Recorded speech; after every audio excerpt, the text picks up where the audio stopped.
Hey everyone. Good afternoon. Good afternoon. Good afternoon. Y'all know the drill. Come on, say with me. Wake up and win. Wake up and win. Wake up and win. Wake up and win. Listen, I know it's been a minute. I know it's been a minute since we have gone live. I know it's been a minute since we've gone live with our Winners Wednesday word. Our Winners Wednesday word. Listen, your girl has been like busy, busy on a whole nother level, working on several different projects, and things have just taken off in a way that I'm excited about. And yeah, and do you see something different? Cheers. For those that are listening, you can't see, but my braces are gone. My braces are gone. Yay! No more braces. So, anyway, I'm just glad I wanted to just come on today. It just seemed like the right time for this message. And so I'm excited to share with you today. Um, steps to rebuilding, which is our win word for today, which is you can rebuild, looking at key steps to rebuilding. But before we get into that, let me reintroduce myself. I am your girl, Reverend Dr. Najuma Smith. I am a pastor. I do community engagement work. Um, I do a lot of stuff here in the city of LA. I started this platform some time ago to talk and lift up the issue of grief, because what I know is that we can go through a major loss, recover, restore, rebuild, and get back out there and win again. That we can go through a major loss, recover, restore, rebuild, and get back out there and win again. For those that may be new to our channel or new to our podcast, listen, in 2018, I lost my oldest son. His life was taken, he was murdered. And it's been a very long journey. And it's a journey that I'll be on for the rest of my life. But it is a journey that I know with clarity that we can rebuild from that major loss. We can recover, we can restore, we can rebuild from a major loss and get back out there and win. So I wanted to share today, and this win word today is inspired by all the news that I have been seeing in posts about one of our celebrities, a major celebrity. You know a story. I don't want to really talk about it here. Who is now testifying on a case against another celebrity. I'm gonna leave it at that. But when I think about this woman, as her name has been, in the news the last couple of years, but in these last 2 days, her name has just been in the news a lot on the blogs and all those things. But one of the things that keeps coming up and is that she looks beautiful. She's beautifully pregnant. She is not the same woman as she was, in the time that she was going through things, which has brought about this case that she's testifying on. And I've been thinking about the positive things that have been shared. And I think somebody's coming. Hold on. And just been thinking about the positive things that people have been saying about, just how clear her voice sounds and all these things. And it got me to thinking a lot about recovery, rebuilding, restoring after major loss. And from her own words, one of the things that she shares how she had lost herself, right? And she, what at that time of her life, was a young woman, naive, and got lost herself in all of the violence and the trauma that she experienced. But she's a different person now. And listen, there are no more powerful words than to be able to say, I'm a different person now. I'm a different person now.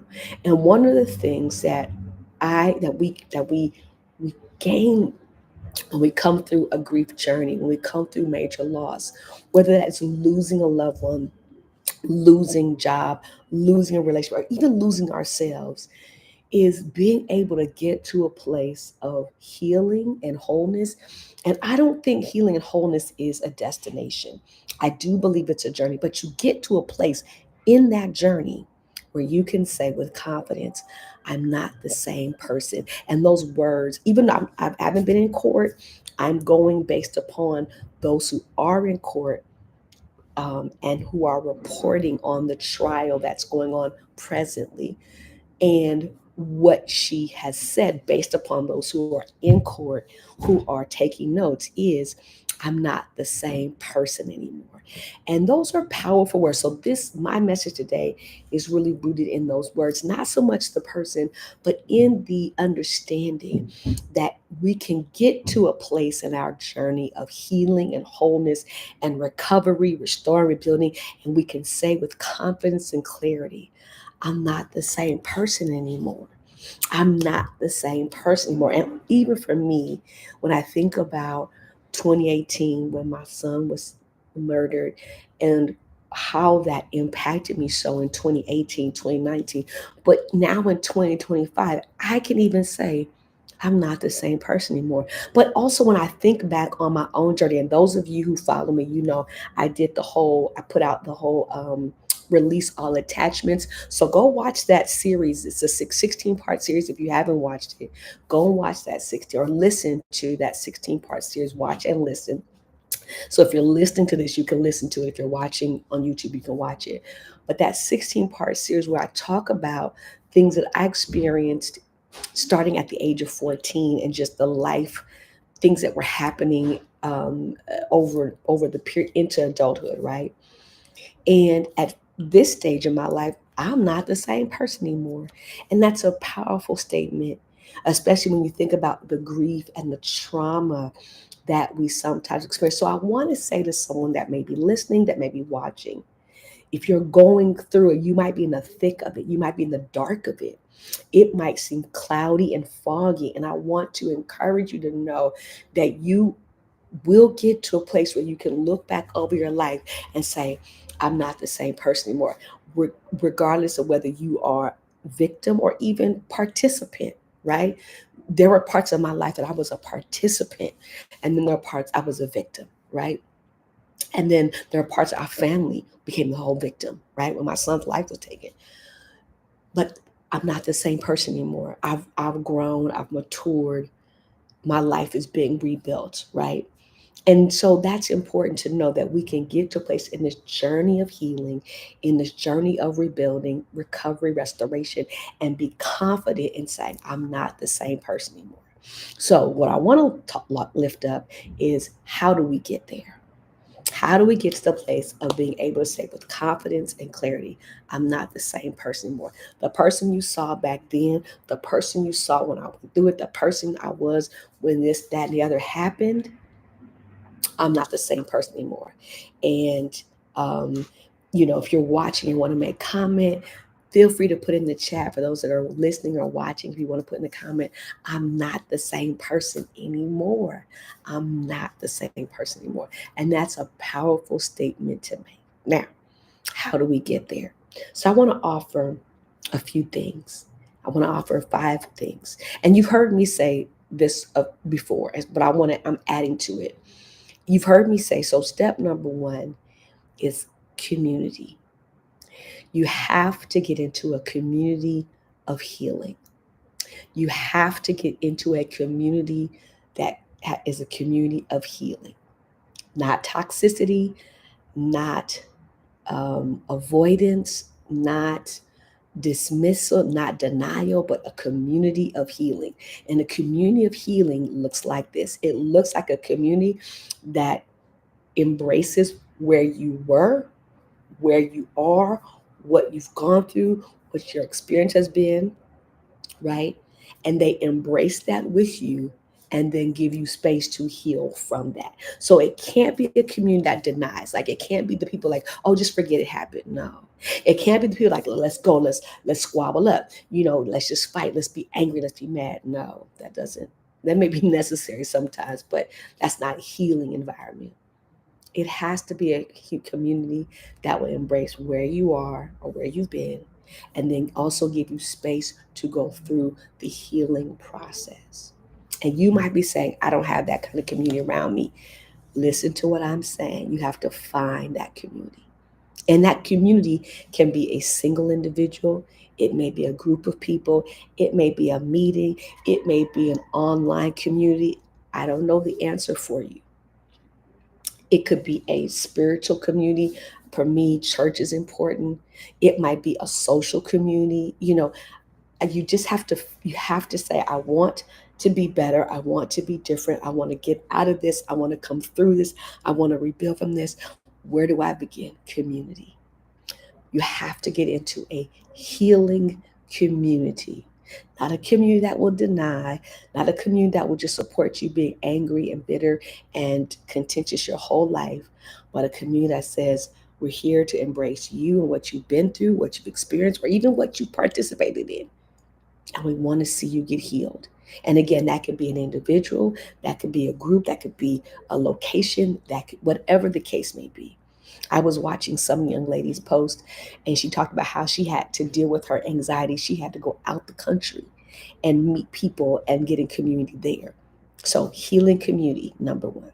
Number two, you have to find connection. You have to get connected. Now, connection with a source that can give you what you're missing.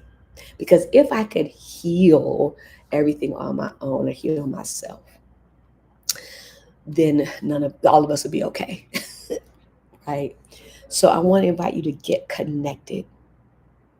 Get connected with a source, whether that is therapy, whether that's a close friend. Like, you have to have connection somewhere. And the connection can come in that community, and it may not, right? So you got to get in that healing community, and then you got to make connection. So it's not enough to just be in the healing community. You have to connect, whether that's connecting with an individual, connecting with a therapist, connecting with a doctor, connecting with a source, right? For some who choose the spiritual practice route, that might be getting connected with the pastor, getting connected with a priest, getting connected with a prayer warrior. There has to be a connection that a connection that's like a resource or a source. Now, when we're talking about individuals, I'm not saying that the person is your source, but they are connected to a source, connected to resources, connected to information, connected to what you need. So if someone was connected with our church, then we would definitely connect with them with prayer, with spiritual practice, with spiritual undergirding. But we will also say, and if you need therapy, we're going to connect you with a therapist. There has to be connections made with what you need, with the resources that you need, the information that you need, the support you need. Those connections have to be made. So think of it like being in a room, and you're in the right room, you're in the community, but you need to plug in with the electrical outlet. And you're just in the room, but you're not plugged in.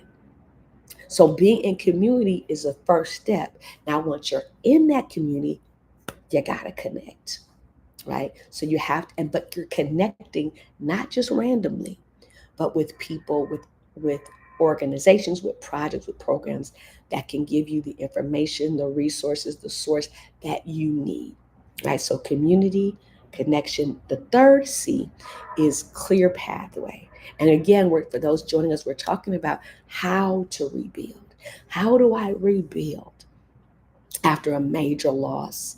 And I'm being inspired today by hearing the words that others who were in court are sharing, that our dear sister Cassandra Ventura has shared, that she's not the same person anymore. So that inspired me to talk more about how do we rebuild, because clearly this is a woman who's on the pathway to rebuilding her life. Okay.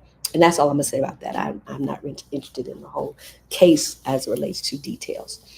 Um, so so step number three is a clear pathway, right? So a path, you have to plan out the pathway, right? And we may not have all the answers, but you have to clear the pathway. That means that there are some things that have to get out of the way, right? And at some point, this young lady had to get some things out of the way. At some point, I had to get some things out of the way. That's why go back again. If you have not listened to or watched my Release All Attachments 16-part series, make sure you do. Because I talk about clearing the pathway. What does it mean to get certain things out of your way? Certain energies have to get out the way. Certain people have to get out the way. Certain habits and behaviors have to get out the way. Even for when I think about my situation as a grieving mother, for me to come through the grieving journey and to begin to rebuild my life, there were some things that had to get out the way, which is why I understand better now that it was a few years after my son's life was taken that the Lord had me on that journey of releasing all attachments, right? Because some things, if I was going to heal and really become all that God wants me to become after this, there were just some things, some people, some energies that had to get out the way. So that we had to clear the pathway. So think about what's in the way of your healing, what's in the way of your coming through, what's in the way of your deliverance, what's in the way of you rebuilding, right? Clear the pathway. And again, when you make the connection in the community, sometimes those people can help you do that, right? So the step 3 is clear the pathway. And again, sometimes the people that you've made connection with in the community, step 1 and 2, are a part of helping you to clear the pathway. But you got to get some things have just got to get out the way. So if you're listening to this or watching this, put in the chat. If you're watching the replay, get some things out the way. What needs to get out the way, right? The 4th step, when talking about rebuilding, our Winners Wednesday word is that you can rebuild. We can rebuild after a major loss or a major traumatic experience. We can recover, restore, and rebuild and get back out there and win. Okay. So I want to reset. So step number 4. Okay. So the first step is community. The second is connection. The third is clear the pathway. Here's number 4. You can't go back. You can't go back. You cannot go back. Say can't go back. Can't go back. Can't. You cannot go back to the place that you're leaving from. You can't go back. You have to once you begin to clear that pathway, it has to be a consistent, committed walk forward. Now, of course, that's easier said than done. Of course, it's easier said than done. I know that. We know that. But we still have to say it. We still have to do it. We still have to work at it. And sometimes life will try to draw you back in. Appetites will draw you back in. Fear, insecurities, old feelings, old whatever. Some things can draw you, but you can't go back. You can't go back to that sad person you were. You can't go back to that bad energy. You can't go back to that behavior. You can't go back to that mindset. You can't go back. Can't go back. If we're going to rebuild from the loss, from the trauma, can't go back. There are some places I can't go back to as a grieving mother rebuilding my life because some places backwards won't help me. Won't help that. It won't help it. It won't help it. It'll keep me down. It'll keep me struggling. All the things I struggle with can't go back. And again, yes, it's easier said than done. I understand that. Absolutely.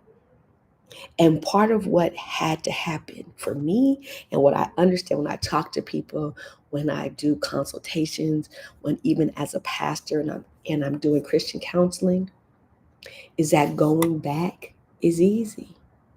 It's familiar. It's what we know. But going back leads to being stuck. Can't go back. And you have to want to go forward more than you want what's familiar. I'm going to say that again. There's a part of us that has to want what's ahead of us more than what we're familiar with in the past or in behind us. I have to want what's in front of me more than what I'm familiar with in my past. Okay? Now, that's number 4. Number 5.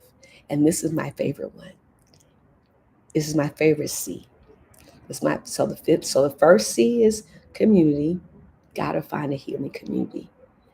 Number two is when you find that healing community, you gotta start getting connected. You got to get connected with the information, with the sources and the resources that you need. It only happens that way. Number three, you also got to clear the pathway.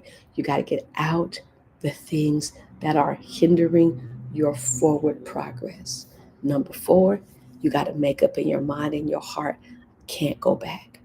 And again, there's a part of us that has to want what's ahead of us more than what we're familiar with behind us. And it's not easy, but you have to make up in your mind and your spirit. And you may even have to pray about this. God, don't let me go back. Block everything so I can't go back. But here's number five, and this is my favorite. And this is the part of my life as a pastor that I enjoy. And that is get a cheerleader. Get a cheerleader. Get a cheerleader. Get someone with some pom poms to tell you you can do it. You can do it. Listen, one of my spiritual gifts is encourager. I am an encourager. I'm a seer. I'm an encourager. Those are my spiritual gifts, and I serve in the office of pastor. But as a seer, I can see. I see things in dreams. God shows me things.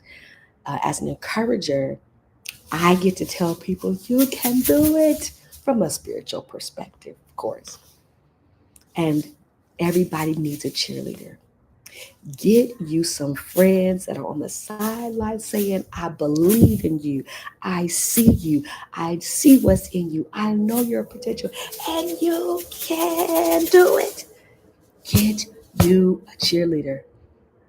Get the people out of your life that are judgy, critical, and don't believe you can. Get those people out the way. Clear the path of those people. Get some people in your life that say, listen, it may take you all year, but you can do it. It may take you a lifetime, but I believe in you and I know you can do it. Get some people that will be cheerleaders for your progress and your. Get some people that will call you and say, you good? You need anything? We're going to the next level. Get you. Here's why a lot of people don't make it, because they don't have a good cheerleader. And I get it. Sometimes we want people to be cheerleaders that don't have our backs.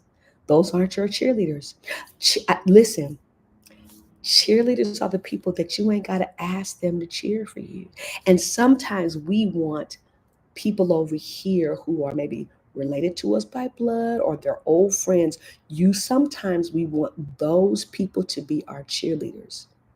But because of where they are, what they're going through, they can't. But then God sends somebody over here, maybe someone that you're not familiar with, or they're not a relative, but they see you. Could be a coworker, could be a friend at school, could be someone in your neighborhood, and but they see you, and they see your potential, and they see you trying. Can I tell you a story? Where I live, there's a woman who lives next door. She owns a property next door, and one day she sees me and my kids going in and out, and she's a little older than me, and she probably, looks at my journey, and looking at me struggle sometimes as a single mom with my kids. And she's often giving my kids little things for her job, which I appreciate. And because I have younger children, I think she thinks I'm a lot younger than I am, because her is about the age of what my oldest son would be, right?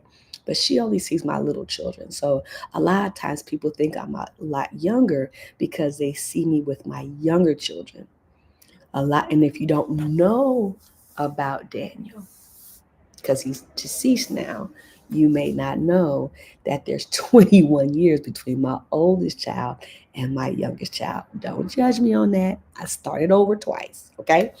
So when people see me with my younger children, they tend to think I'm a lot younger, which is cool. I'll take it. So anyway, I'm coming in the house. I got bags and, coming in the house with all my stuff. And she says, hey girl, we talked, da, da, da. She says, I want to talk to you. She says, have you ever considered buying a home? And I just smiled. And I said, oh, that's right. She doesn't know my journey. But I said, I am looking into it. She doesn't know I already had home. She doesn't know my life story. And we've never talked before. But I know what's happening. It happens a lot. People think I'm a lot younger. They think I'm just getting started in life with these two young kids. But what she doesn't know is I'm actually starting over from having an adult child, going through a divorce, going through major loss, right? Because I didn't just lose my son. My marriage ended, lost my home, lost a lot of money. So a lot of times people see me now, they see Najuma rebuilding from all the loss. This is how I know I can tell you, you can go through a major loss, recover, restore, build, and get back out there and win again. So anyway, I said, I said, I am working on it. I said, I'm working on it right now. I'm doing this, that, and the other. And she said, oh, good, good, good. And she said, oh, you're way ahead of what I thought, because I was telling her the things that I was doing. And I didn't go into, well, yeah, girl, I didn't had a home. I didn't have a key. I didn't go to all that. I just said, yeah, I'm working on it. I said, you know what? But I want you to know I appreciate that you care enough to pull me aside and talk to me about home ownership. Cheerleader, my neighbor, she doesn't know much about me, but she was cheering me on in her own way, like, you should consider home ownership. Get you a cheerleader. Now, listen, that may mean the people that you want to cheer you on, you leave them alone and connect with the people that are cheering you on. One of the things that social media does is sometimes we tend to, we'll have 1,000 people, well, maybe not 1,000, 20 people say, great post, good job, you look good. And then there'll be that one comment, be like, oh, you suck, right? And we will give that one comment so much energy and forget that there are 20 other people in our timeline, in our feed, in our comments, telling us how amazing we are. And that one idiot who has something negative to say, we spend hours going back and forth with that person. And we do that in life. We'll have all these cheerleaders over here, but be stuck on this person over here. Mm-mm-mm. I want you to shift your mind. I want you to find, I want you to get your cheerleader community together and connect with them and listen to them and hear what God is sending through them, that you can do it. You can have it. You can be it. You can possess it. You can overcome it. You can have victory. You can get up. You can make it. You can build it. You can create it. You can produce it. Get with your cheerleaders, because everyone needs a good cheerleader. My son runs track, and sometimes some of the kids aren't that fast. And sometimes there's a kid or two that's way in the back. But you know what? What I love seeing is the students, I'm going to choke up a little bit, still cheering that one child on who's way in the back. Their time is going to be 10, 20 minutes, unfortunately, because they just try to get to the finish line. But I love seeing the students cheer that student on. Yeah, they cheer the winner on, the person that's first place, second place, third place. Yeah, but then there's that one. And I love to see the students say, come on, you can do it. Come on. Yeah, keep going. Don't give up. Because that's what we all need, is a good cheerleader to say you can do it. I don't know who's cheering you on, who's not cheering you on. But if you don't have a cheerleader, then I'm your cheerleader today. And I'm saying with this little pom pom in my hand, you can do it. Yes, you can. You can do it. You can be it. You can have it. You can overcome it. You can have all the victory. You can do it. Now, if you need a cheerleader, I'm your cheerleader. Send me a message, drop me a note, and I will cheer you on every time. Click this video and just know you have a cheerleader. But everyone needs a good cheerleader. So get with the cheerleaders in your life. Forget those that are criticizing and overly critical and judgy. Get with the cheerleaders. Because what I know is that you can rebuild your life to a place where you can say with confidence, I'm not the same anymore. Community, connection, clear path, can't go back. and get with your cheerleaders and watch your life rebuild, and you can get back out there and win again. Listen, y'all, thanks for tuning in with Winners Wednesday. We're with your girl, Dr. Najuma. Please like, share, and subscribe. Like, share, and subscribe. Put some comments in the chat, and we'll see you next time. We out, y'all. Peace.